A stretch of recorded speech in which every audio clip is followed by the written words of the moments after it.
नमस्कार प्रिय विद्यार्थियों। आप लोगों का कीर्तिमान एकेडमी पर बहुत बहुत स्वागत बच्चों।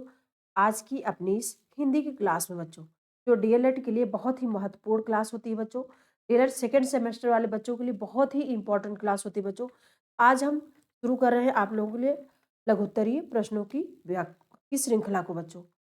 अति लघुत्तरीय प्रश्न की श्रृंखला के साथ आज हम लोग पहला प्रश्न शुरू कर रहे हैं, जिसमें आज का पहला प्रश्न बच्चों है अति लघुत्तरीय में। पहला प्रश्न, शब्द की व्याख्या कीजिए बच्चों। पहला प्रश्न है शब्द की व्याख्या कीजिए। तो शब्द की व्याख्या किस रूपों में होती है बच्चों? व्यक्ति के विचारों के प्रतीक, व्यक्ति के विचारों के प्रतीक, यानी जो हम शब्द अपने विचारों के हिसाब से बोलते हैं, वही उसको प्रतीक, जो शब्द निकलता है मुंह से वही प्रतीक के रूप में होता है। प्रतीक के रूप में उच्चारित की जाने वाली ध्वनियों के समूह को क्या कहते हैं, या संकेतों को क्या कहा जाता है? शब्द कहा जाता है। व्यक्ति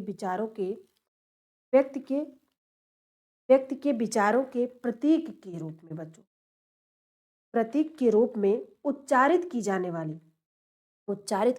वाली जो ध्वनियां होती हैं, ध्वनियों का जो समूह होता है बच्चों, उच्चारित की जाने वाली ध्वनियां, और ध्वनियों को जो समूह होता है बच्चों, ध्वनियों का जो समूह होता है अथवा जो संकेत होता है, उसे ही हम शब्द कहते हैं, उसे ही हम शब्द कहते हैं बच्चों। संकेत उसे ही शब्द कहा जाता है बच्चों। ध्वनियों का समूह और संकेत जो होता है वही शब्द कहलाता है बच्चों। तो आइए इसी के साथ इसके आंसर को देखते हैं। यही उत्तर इसका होगा बच्चों। जैसे शब्द की व्याख्या कीजिए, तो व्यक्ति के विचारों के प्रतीक के रूप में उच्चारित की जाने वाली ध्वनियों के समूह अथवा संकेतों को शब्द कहा जाता है बच्चों। ये रही शब्द की व्याख्या, यानी आपका सटीक उत्तर है बच्चों। तो अब आइए देखते हैं अगले प्रश्न को। अगला प्रश्न बच्चों ये रहा आपके सामने। शब्द कितने प्रकार के होते हैं बच्चों? शब्द कितने प्रकार के होते हैं बच्चों? शब्द दो प्रकार के होते हैं। कितने प्रकार के? दो प्रकार के होते हैं। शब्द दो प्रकार के होते हैं बच्चों। कौन कौन से हैं वो शब्द?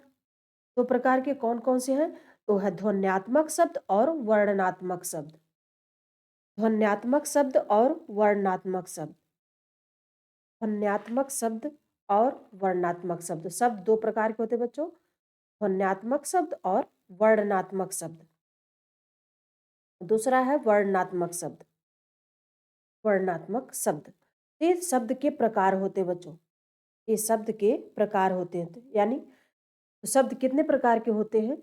शब्द दो प्रकार के होते हैं। तो शब्द के दो भेद हैं, यानी शब्द के दो भेद कौन कौन से हैं? ध्वन्यात्मक शब्द और वर्णनात्मक शब्द। कौन है? ध्वन्यात्मक और वर्णनात्मक शब्द होते हैं बच्चों।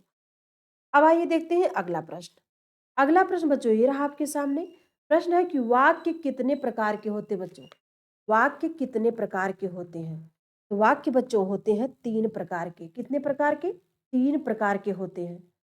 तीन प्रकार के होते हैं बच्चों। कौन कौन से हैं वो तीन प्रकार? तो वो तीन प्रकार है सरल वाक्य या साधारण वाक्य, जिनको हम सरल वाक्य और साधारण वाक्य के रूप में जानते हैं। सरल वाक्य और साधारण वाक्य। और दूसरा होता है मिश्रित वाक्य बच्चों, मिश्रित वाक्य। और तीसरा होता है संयुक्त वाक्य, संयुक्त वाक्य। ये तीन तरह के बच्चों वाक्य के प्रकार होते हैं। ये तीन प्रकार के होते हैं, सरल या साधारण वाक्य, मिश्रित वाक्य और संयुक्त वाक्य होते हैं बच्चों। आइए देखते हैं इसके उत्तर को। वाक्य कितने प्रकार के होते हैं? तो वाक्य तीन प्रकार के होते हैं, सरल वाक्य, मिश्रित वाक्य और संयुक्त वाक्य होते हैं बच्चों। अगला प्रश्न बच्चों ये रहा आपके सामने। प्रश्न है कि उपसर्ग का अर्थ बताते हुए कोई चार उदाहरण दे लिखिए। उपसर्ग का उदाहरण बताते हुए कोई चार उदाहरण लिखिए बच्चों। उपसर्ग होता क्या बच्चों? उपसर्ग का अर्थ क्या होता है कि जो शब्द या शब्दांश या कोई अक्षर किसी शब्द के आरंभ या आरंभ यानी शुरू में, आरंभ में, शब्द के आरंभ में जुड़कर उसके उस शब्द के अर्थ को बदल दे, उस शब्द के अर्थ को परिवर्तित कर दे या बदल दे, उसे क्या कहते हैं? और उस अर्थ से जब विशेषता अलग उत्पन्न हो जाती है, तो वही क्या होता है? उपसर्ग कहलाता है बच्चों। उसे ही हम उपसर्ग कहते हैं। किसी शब्द के आरंभ में लगने वाला अक्षर ही उपसर्ग कहलाता है और उस शब्द के अर्थ को बदल दे जब उपसर्ग लग जाए तो उसे ही हम उपसर्ग कहते हैं बच्चों। उपसर्ग किसे कहते हैं? उसके उदाहरण क्या-क्या होते हैं बच्चों? जैसे औ प्लस मर। जैसे उपसर्ग का अर्थ बताते हुए कोई 4 उदाहरण दे दीजिए बच्चों। जैसे शब्दांश अथवा कोई अक्षर किसी शब्द के आरंभ में जुड़कर उसके अर्थ को परिवर्तित यानी बदल दे अथवा अर्थ में विशेषता उत्पन्न कर दे, उसे ही उपसर्ग कहते हैं। जैसे उदाहरण के रूप में जैसे मर शब्द दिया जा रहा है, उसमें उपसर्ग जुड़ गया तो क्या हो गया? अमर। यानी इसका अर्थ बदल गया। मरना, मरना का सेंस क्या होगा? दूसरा होगा। लेकिन जब उपसर्ग लग गया तो अमर हो गया, उसका अर्थ अलग हो गया। उसी तरह अतिक्रमण होगा बच्चों। अति उपसर्ग गया क्रमण में तो क्या हो गया? अतिक्रमण होगा, अलग अर्थ दे रहा है। वहीं नैतिक, नैतिक में जब उपसर्ग जुड़ गया तो अनैतिक शब्द बन गया। वहीं आलय, आलय आलयतन यानी घर होता है। वहीं न्याय शब्द जब इसका उपसर्ग जुड़ गया तो न्यायालय हो गया। तो बच्चों ये रहा इसका उपसर्ग का 4 उदाहरण हो गए और उपसर्ग का अर्थ हो गया। ये आपके लिए बहुत ही इंपॉर्टेंट क्वेश्चन होगा। अब आइए देखते हैं अगला प्रश्न। अगला प्रश्न बच्चों ये रहा आपके सामने। प्रश्न है कि प्रत्यय का अर्थ बताइए। प्रत्यय का अर्थ क्या होता है बच्चों? प्रत्यय का अर्थ होता है कि प्रत्यय के अंतर्गत किसी शब्द यानी प्रत्यय के अंतर्गत किसी शब्द के अंत में यानी प्रत्यय के अंतर्गत क्या होता है कि किसी शब्द के अंत में कोई अक्षर या शब्दांश लग जाने पर उसका अर्थ भी परिवर्तित हो जाता है। उसका भी अर्थ परिवर्तित, किसी शब्द के अंत में कोई शब्द या अक्षर लगाने से जब उसके अर्थ में परिवर्तन हो जाता है तो उसे ही हम क्या कहते हैं? प्रत्यय कहते हैं। जैसे कड़वा शब्द है, उसमें हम आहट, आहट प्रत्यय लगा दें तो कड़वाहट शब्द बन जाएगा।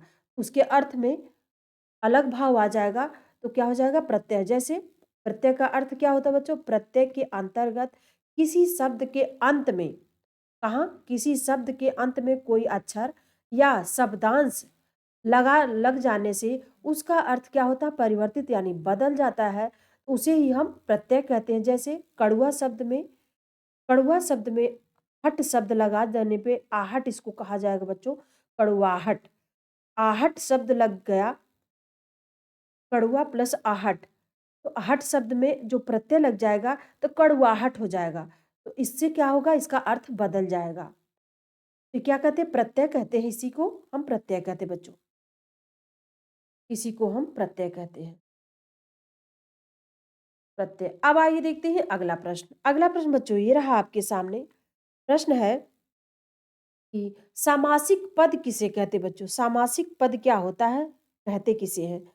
तो सामासिक पद बच्चों 2 या 2 से अधिक शब्दों के परस्पर मिलने से उससे जो शब्द बनता है उसे ही हम समास कहते हैं। उसे ही हम समास कहते हैं, सामासिक पद कहते हैं बच्चों। सामासिक पद कहते हैं।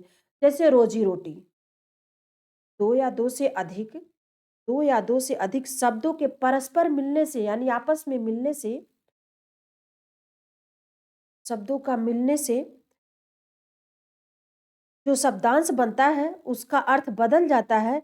उसे ही शब्द से जो जो परस्पर मिलकर एक शब्द बन जाता है तो उसे ही हम समासिक पद कहते हैं। जैसे रोजी रोटी, क्या हो गया? रोजी रोटी। इसी तरह समासिक पद किसे कहते हैं बच्चों? तो 2 या 2 से अधिक शब्दों के परस्पर मिलकर एक शब्द बनता है उसे ही समास यानी सामासिक पद कहते हैं। जैसे चाय नाश्ता, रोजी रोटी, पढ़ाई लिखाई, ये सब क्या है? समासिक पद होते हैं बच्चों।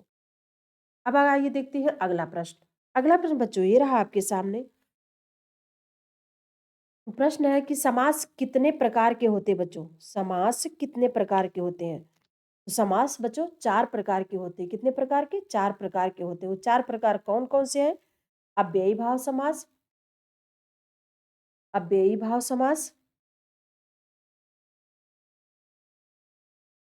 अव्ययी भाव समास हो गया, बहुब्रीहि समास हो गया बच्चों, बहुब्रीहि समास हो गया बच्चों, बहुब्रीहि समास, द्वंद्व समास, द्वंद्व समास बच्चों हो गया, द्वंद्व समास और तत्पुरुष समास, तत्पुरुष समास। बच्चों ये समास के प्रकार होते हैं। ये समास के प्रकार होते बच्चों। समास कितने प्रकार के होते बच्चों? समास 4 प्रकार के होते। कौन-कौन से? अव्ययी भाव, तत्पुरुष, द्वंद्व और बहुब्रीहि समास होते बच्चों। अगला प्रश्न बच्चों ये रहा आपके सामने। प्रश्न है कि क्रिया का अर्थ तथा भेद बताइए। संज्ञा का अर्थ तथा भेद बताइए। संज्ञा का अर्थ तथा भेद बताइए बच्चों। संज्ञा क्या होता है? इसके भेद कितने होते हैं? तो संज्ञा शब्द वे शब्द होते हैं जिससे व्यक्ति, जाति, अवस्था, स्थान या वस्तु का ज्ञान यानी का नाम का बोध हो। जैसे किसी व्यक्ति, जाति, अवस्था, स्थान या वस्तु के नाम का बोध हो जिससे बच्चों, उसे हम संज्ञा कहते हैं। उसे हम वस्तु, व्यक्ति, जिस जिस शब्द से वस्तु, व्यक्ति, अवस्था,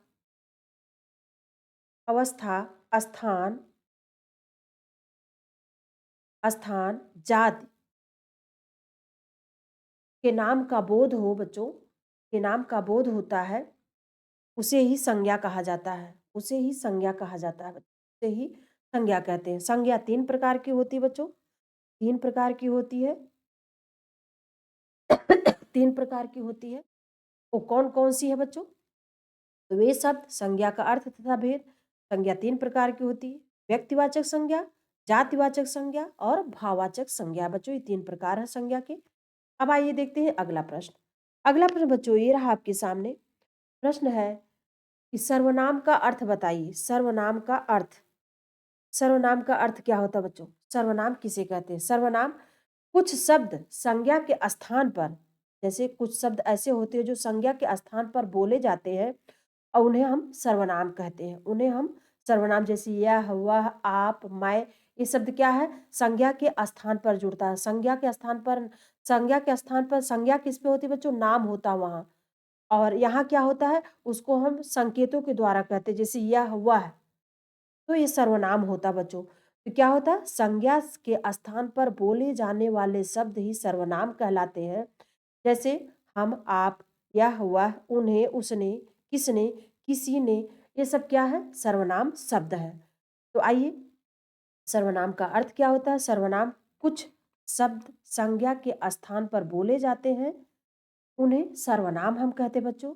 जैसे हम, आप, मैं, तुम, वह, वे, उन्होंने, उसने, इसने, किसने, किसी को, ये सब क्या बच्चों? सर्वनाम के प्रतीक हैं।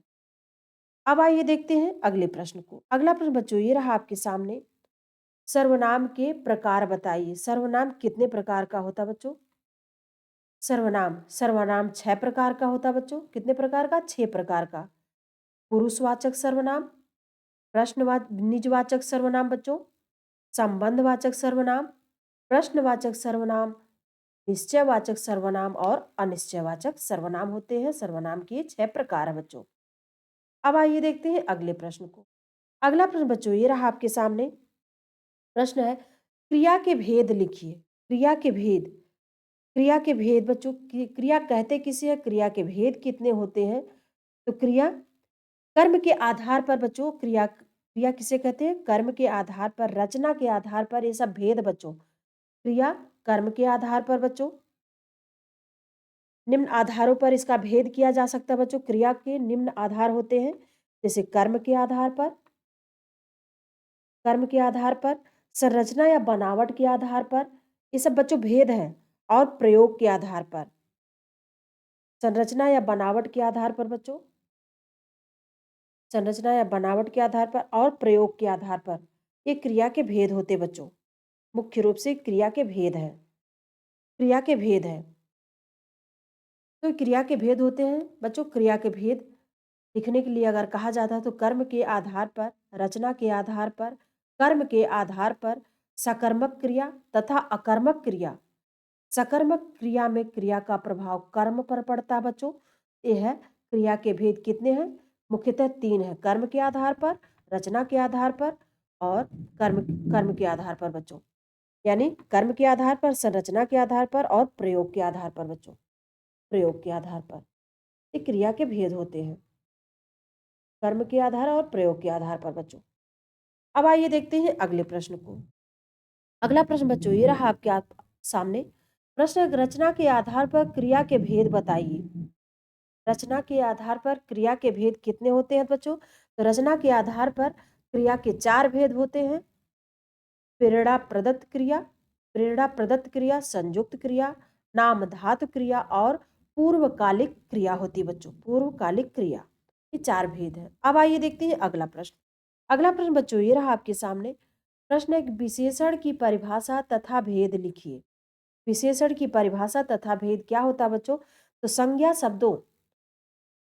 शब्दों की विशेषता बताने वाले शब्द विशेषण। संज्ञा शब्दों की विशेषता बताने वाला शब्द विशेषण होता है बच्चों। विशेषण कितने प्रकार का होता है? विशेषण बच्चों 4 प्रकार का होता है। गुणवाचक विशेषण, गुणवाचक विशेषण, परिमाणवाचक विशेषण, संख्यावाचक विशेषण और संकेतवाचक विशेषण। गुण में जिससे जिससे किसी गुण का बोध हो गुणवाचक विशेषण होगा। परिमाणवाचक विशेषण क्या होता है बच्चों? परिमाण में जिससे नाप तौल कि कितना मीटर कितना लीटर है, तो परिमाणवाचक विशेषण होगा। संख्यावाचक विशेषण 1 2 3 4 की संख्या में जब वाक्य होते हैं तो संख्यावाचक विशेषण में होगा। संकेत यह वह होता है जैसे, वहाँ संकेतवाचक विशेषण होता है बच्चों। ये 4 प्रकार हो गए विशेषण के भेद। अब आइए देखते हैं अगला प्रश्न। वचन किसे कितने प्रकार के होते हैं बच्चों? वचन कितने प्रकार के होते हैं? वचन वचन बच्चों कितने प्रकार के होते हैं? वचन मुख्यतः 2 प्रकार के होते हैं बच्चों। एक वचन और बहुवचन। कितने प्रकार के? एक वचन और बहुवचन 2 प्रकार के होते हैं। एक वचन हिंदी में एक वचन बहुवचन होता है, लेकिन संस्कृत में एक वचन बहुवचन द्विवचन होता है। लेकिन हिंदी में है, ये हिंदी से प्रश्न है तो एक वचन बहुवचन होता है बच्चों। वचन कितने प्रकार के होते हैं? तो वचन मतलब वचन कितने प्रकार के होते हैं बच्चों? तो वचन शब्द का वह रूप जिसमें उसका एक अथवा अनेक होने का बोध हो, उसे ही हम वचन कहते हैं बच्चों। उसे वचन कहा जाता है। हिंदी में वचन 2 प्रकार के होते हैं, एक वचन और बहुवचन। अब आइए देखते हैं अगला प्रश्न। अगला प्रश्न बच्चों ये रहा आपके सामने। लिंग की परिभाषा दीजिए। यानी लिंग कैसे कहते किसे बच्चों? लिंग की परिभाषा। लिंग शब्द के से बच्चों लिंग शब्द के जिस रूप में पुरुष या स्त्री यानी नारी जात का बोध यानी ज्ञान हो, उसे ही हम लिंग कहते हैं। समस्त संज्ञा पद 2 लिंगों में से किसी एक लिंग में ही होते हैं। या तो वे पुल्लिंग होते हैं या तो स्त्रीलिंग होते हैं। जैसे होता है होती है, ये क्या होगा? स्त्रीलिंग और पुल्लिंग का बोध करा रहा है। अब आइए देखते हैं अगले प्रश्न को। अगला प्रश्न है कि यहाँ पूछा जा रहा है वाचन के प्रकार बताइए बच्चों। वाचन वाचन के प्रकार क्या होते हैं? वाचन बच्चों मुख्यतः कितने प्रकार का होता है? 2 प्रकार का होता है। कितने प्रकार का? 2 प्रकार का। और वाचन बहुत महत्वपूर्ण होते हैं बच्चों। वाचन बहुत, यह 2 प्रकार का सस्वर वाचन और मौन वाचन। कितने होते हैं? 2 प्रकार के। सस्वर वाचन यानी स्वर के साथ बोल बोल कर पढ़ना। मौन वाचन यानी अपने मन में बैठकर पढ़ना। ये 2 प्रकार होते हैं वाचन के प्रकार बच्चों। और वाचन की अपनी महत्ता अलग ही होती है बच्चों। तो ये हो गया सस्वर वाचन और मौन वाचन। तो वाचन कितने प्रकार के? 2 प्रकार, सस्वर वाचन और मौन वाचन होते हैं बच्चों। अब आइए देख सस्वर वाचन किस प्रकार किया जाता है बच्चों? सस्वर वाचन किस प्रकार किया जाता है बच्चों? सस्वर वाचन जो है, सस्वर वाचन सस्वर वाचन बच्चों बोल कर किया जाता है। सस्वर वाचन 2 प्रकार से किया जाता है।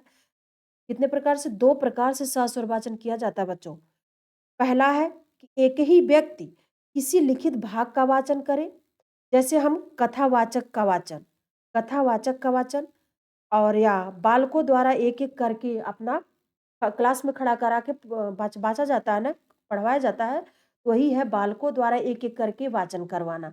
यही बच्चों होता है। सस्वर वाचन 2 प्रकार से किया जाता है। प्रथम एक ही व्यक्ति किसी लिखित भाग का वाचन करे, जैसे कथावाचक का वाचन लिखित भाग का वाचन कर रहा कथावाचक, और दूसरा है बालकों द्वारा एक-एक करके वाचन।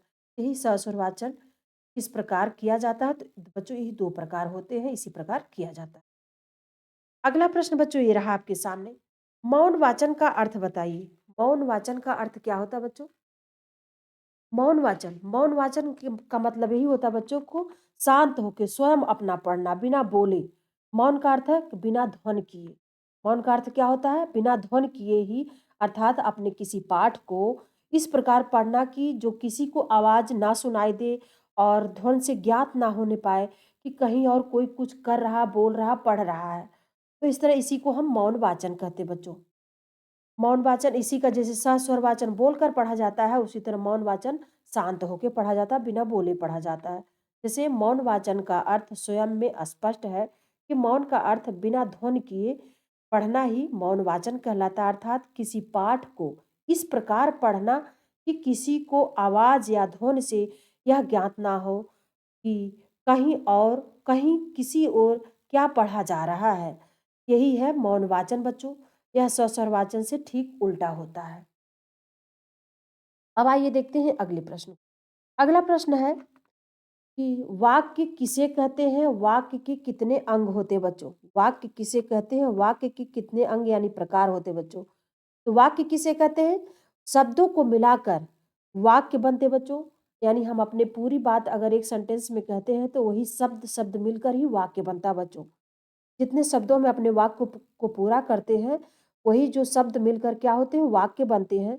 और वाक्य द्वारा भाव अपना और विचार प्रकट किया जाता है बच्चों।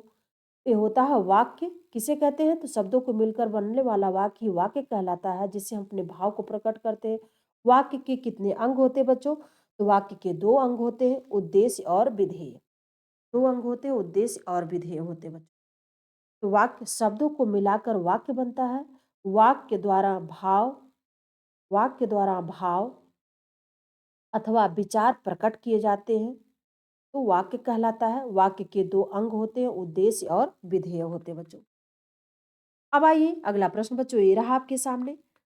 पद क्रम का क्या अर्थ होता है बच्चों? पद क्रम का क्या अर्थ होता है? तो पद क्रम का अर्थ बच्चों होता है शब्दों को सही क्रम में लगाकर वाक्य बनाने को हम पद क्रम कहते हैं। शब्दों को सही क्रम में लगाकर, ये नहीं कि उल्टा-पुल्टा शब्द को लिखकर और उसको हम वाक्य बना दें, नहीं। शब्दों का कहने का तरीका जो होता है एक क्रम में होता है, अपने वाक्य को पूरा करने के लिए। तो वही शब्दों के सही क्रम को सही क्रम में लगाना ही क्या कहलाता है? पद क्रम कहलाता है बच्चों। जैसे इस पद क्रम क्या का अर्थ क्या होता है? तो शब्दों को सही क्रम में लगाकर वाक्य बनाने को ही हम पद क्रम कहते हैं बच्चों। तो आज की क्लास बच्चों यहीं तक, फिर मिलेंगे कल हम आप नेक्स्ट क्लास में। तब तक आप लोग पढ़ते रहिए बच्चों, स्वस्थ रहिए। नमस्कार बच्चों।